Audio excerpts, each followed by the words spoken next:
Welcome to a wrap-up. We're going to discuss the 9 books that I read in October, and it was a high-quality month, I think. I'm pretty sure it feels like it. It feels like I have good memories, or at least thoughts about the things I've read. I do know that there are some, average to below average reads for me, but, I feel like I got some stuff that I really loved, so that balances, right? And I started playing Witcher again. We started watching Doctor Who, which is phenomenal. So in terms of media, it was great. Ryan and I started watching some gothic spooky things for the season. I feel like I've been using my free time optimally, which is good because I don't have a lot of it. So we're going to get into it. I thought about orders, and none of them really satisfied me. So we're just going to roughly go in order of what I've read things.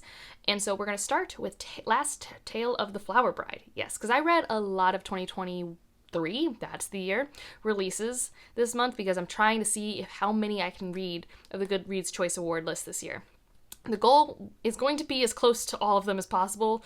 Might not be attainable, but that's kind of the mindset I was in when I was picking up some of my audiobooks. So that was this audiobook, and it was short. This is a short book, and I knew when I wanted to pick it up that it was going to be gothic and that I like gothic things this time of year, and I was right. I largely really enjoyed this. I like that it had 2 narrators, and I do think the thing that stopped this from being a new favorite for me personally is that it has 2 perspectives, and one perspective's storyline is so much more interesting to me than the other one.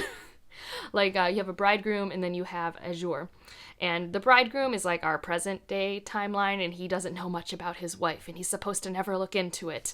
Very I don't know, it's just a classic gothic setup, right? The mysterious partner, and you go to a mysterious home that has all these secrets. But that part, oddly enough, didn't have the atmosphere and tension that I was looking for. It was more when we look at the wife's backstory through Azure, her childhood friend, that I'm like, oh, this is good. I love this. It had some Mean Girls energy adjacent. It had a lot of discussion about relationships and how abusive they can be, but I think done in a very tasteful way while still, you're uncomfortable.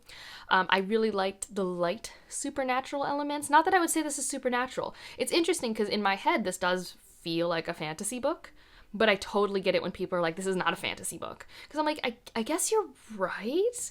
But it's so ethereal and full of childlike wonder in one of the perspectives with Azure and their childhood that I'm just like, but what if the Fae are real? What if this house does have emotions? And I think we're left on this nebulous line enough that it could go either way for me.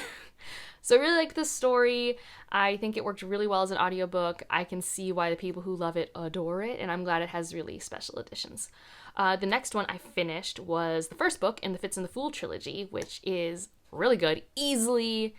Is it my favorite Fitz book? I think it's my favorite Fitz book. It's either this or the last book in Tawny Man, and I am an endings person, so that's why I wonder if that last book kind of hedges it out. But this was phenomenal. What can I talk about it? I mean, Fitz is there. We got Fitz. I really like the other perspective we get to be in the head of, and I can't really talk about that perspective at all. But I really liked it. And it was just so engaging in a way that I hadn't felt since reading the Live Ship Traders, and I was just eating it up. Just even the mundane day-to-day stuff, there's definitely recovering from grief and loss that I think is done expertly here, and I do always love when that is centered in a book. I think it jumps through time very well, because a large portion of time happens in this one book. And I think, honestly, for a large part of this, it's kind of a classic Realm of the Elderling book of well, when are we getting to the point? And the answer to that is very near the end of this book, and then you instantly want the second book because it's plot has shown up, and the plot is cliffhung, that sort of thing. So actually, as of this moment, I have started the second book. So finally, hopefully, near future, going to see payoff. So yay. But phenomenal. Loved it. I think the next one we'll talk about is the Encyclopedia of Fairies, Emily Wilde's Encyclopedia of Fairies.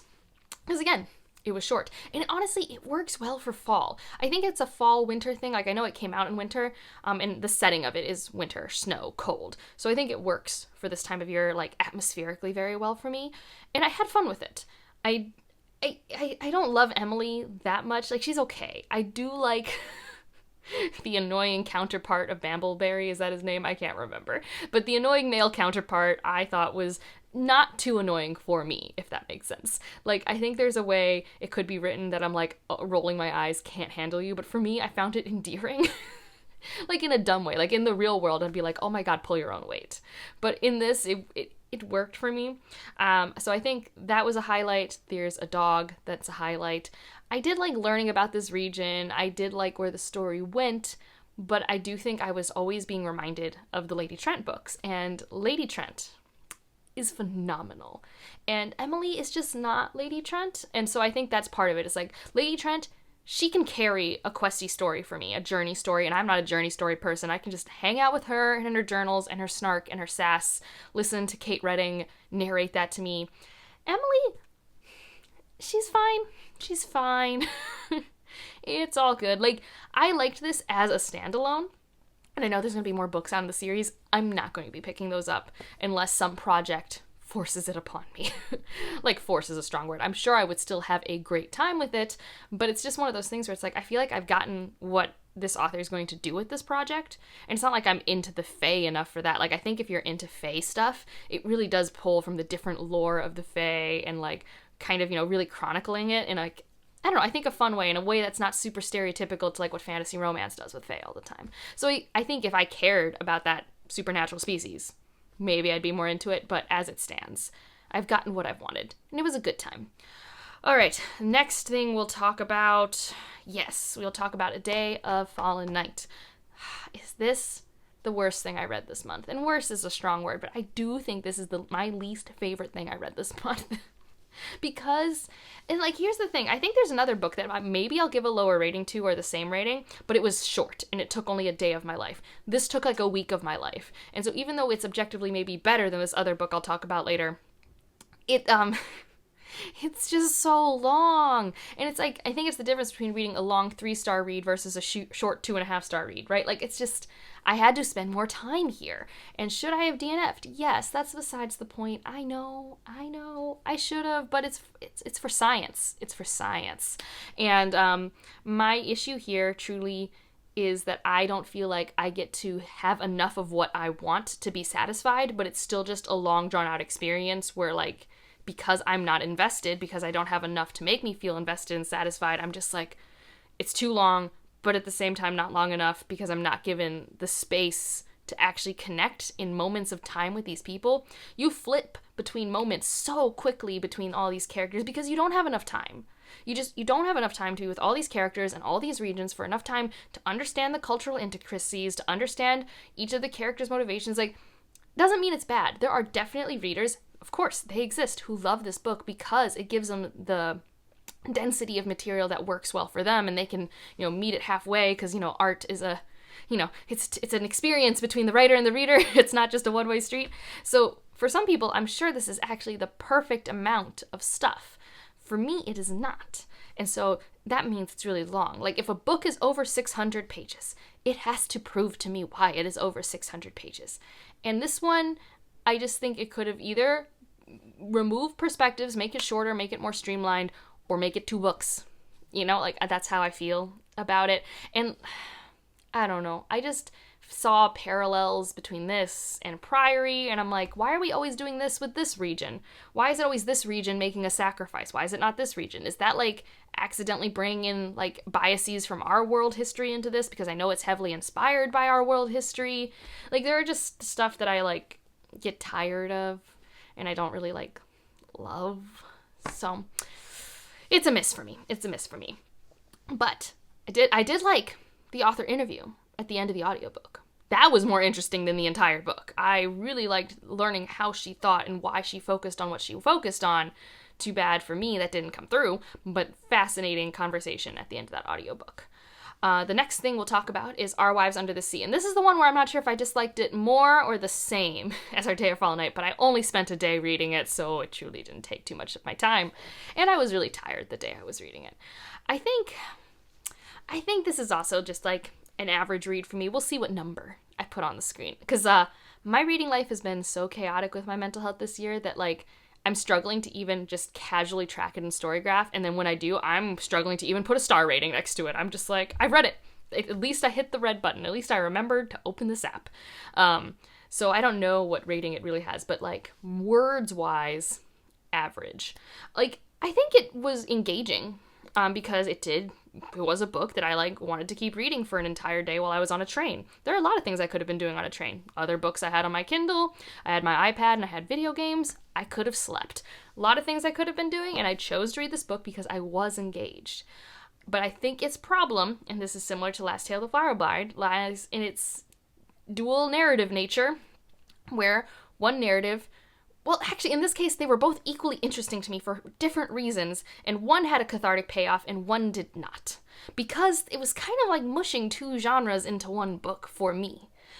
So we have our present-day timeline with a woman whose wife came back wrong from a deep-sea exhibition that went weird. And the wrongness, it's a very suspenseful literary fiction reflection type book. So that's half the book, is that. Lots of remembering what their relationship used to be like, how they met, how they interacted with their friends, weird stuff that's happening with her now, and then you as the reader are like, is this real? Is this not real? What am I supposed to be taking literary, and what is a metaphor? And then we have the past timeline where this woman who came back wrong is actually in that deep sea exhibition that goes wrong. And that is like horror, suspense, sci-fi, what's happening? And that one did not have a resolution that worked for me, and I knew it wouldn't because I watched reviews, but I was so engaged. It really, I wanted to know something. I was just like, oh, but there's going to be something, just some little tidbit that'll be enough. I don't need to know everything. I just need to know a little. And you don't know. You're left so confused because the point of the story is truly not why it happened. It's about, I guess in general, it's about the payoff after why it happened. It doesn't matter that it happened, it did happen, what happens next, but I think if that's the focus, we shouldn't have spent as much time underwater as we did, because sure, from an art perspective, I can see that, but from I'm a reader who has questions perspective, I would have liked some answers. Not all the answers, just some. I don't want to be that open-ended because the reason I kept reading was hoping for that. So, if that was my forward momentum for most of the book, I wish. But again, good narrators, way better than the short story collection for me, because I did not like that. I was not a fan of that short story collection. This was a huge step up. So those are my thoughts on that one. Oh, I forgot to talk about, there was another book I finished earlier this month, and I can actually show you my copy because it came in. But that is The Sunlet Man by Brandon Sanderson. It has black sprayed edges. It's a very pretty book.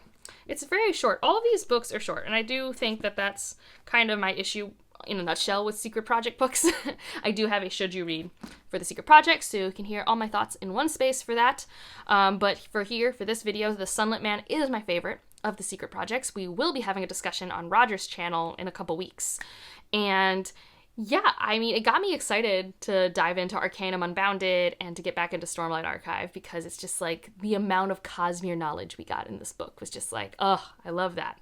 That's why I'm in the Cosmere. I like the world building that I like from Sanderson is the STEM world building he does. It's not really the social world building, it is the STEM world building. I want to know why your magic is doing what it's doing. How does it work from world to world?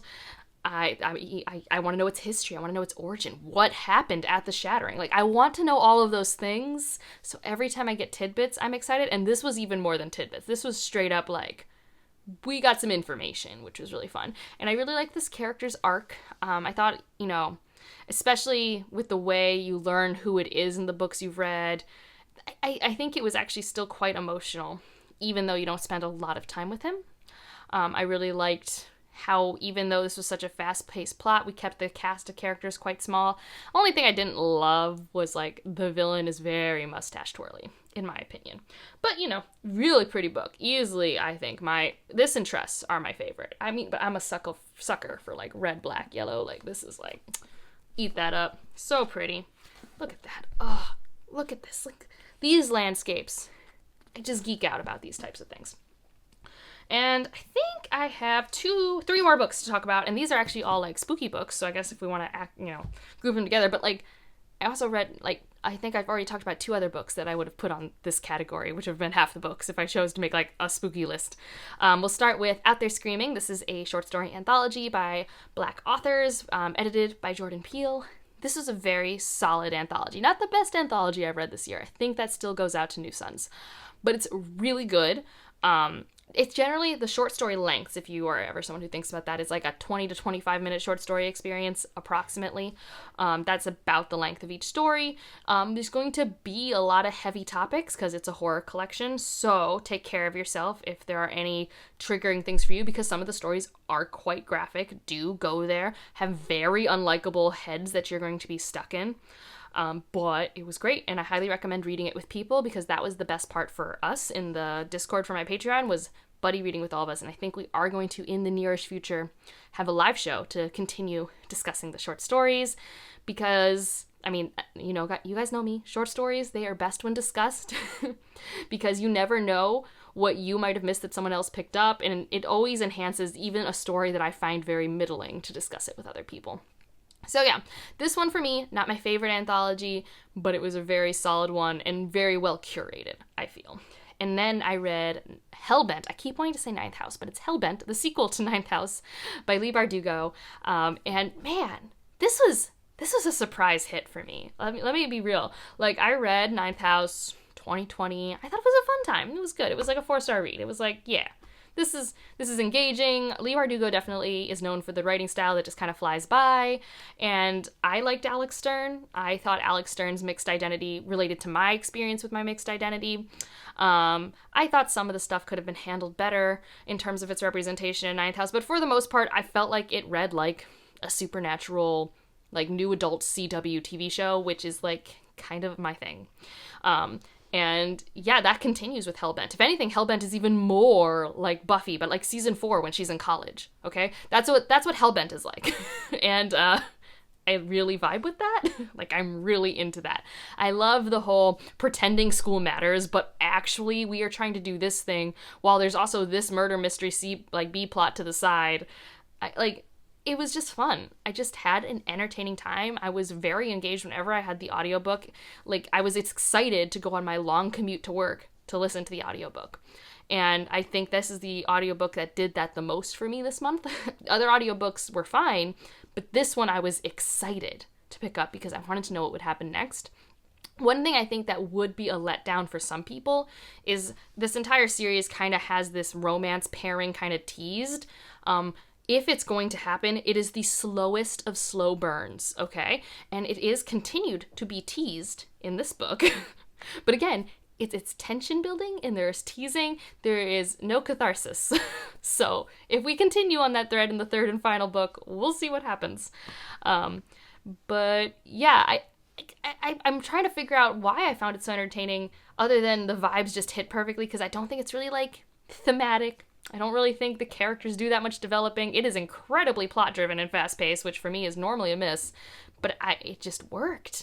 I was just vibing, I was having a good time, and I was entertained, which truly, sometimes when something is pulpy and campy like that and it hits what I'm looking for, that's just really exciting. Like, it's entertaining. I read to be entertained at times. And then the last book I'll talk about. Oh, I'm so excited I read it, and I'm so excited to get the next book, and that is My Heart is a Chainsaw by Stephen Graham Jones. I finally read it, guys. I finally read it. I said earlier this year when I was looking at reviews for Don't Fear the Reaper, it's like, I want to pick up My Heart is a Chainsaw. And then I even went to the store and I bought a copy, mainly because I do think Ryan will like Stephen Graham Jones, I think. Especially after reading this, I feel like he would. At least, if this book was a movie, he would like the movie. Let me just put it that way, because I know his taste in horror movies better than I do horror books. And I read this, and I'm just like, this knows exactly what it's doing, and I think it's doing it near flawlessly for its assignment. Like, obviously, art is subjective. Everyone's going to read it, have different experiences, have different nitpicks about pacing, etc. But, like, for me, I was captured and loved it. I love its meta qualities. I love that even though, like, this is, like, the best part about a slasher. It's like, even if you know it's a slasher, that doesn't make it less scary, and it doesn't make you know anymore who the slasher is or what's happening. And I loved the reveals at the end. I love all the callbacks to all the movies and references. And then it somehow has such poignant commentary on communities and how communities can be changed by other people when they enter, and also commentary about what it's like to be a child in a household with negligent and abusive parents. Like, all of this done with a protagonist you cannot help to root for while finding kind of annoying but in an endearing way. Like, so good. So good. So, like, I get that it's not for everyone, but, like, this is, like, a really well-crafted piece of art. Because, again, for me, like, perfect art, for my taste, is entertaining. Like, I want to be entertained for whatever genre I'm in, and that's different feelings for genre. This felt like a slasher. It gives me what I like from slashers like Scream or something like that. It's like, I love Scream, so I love this.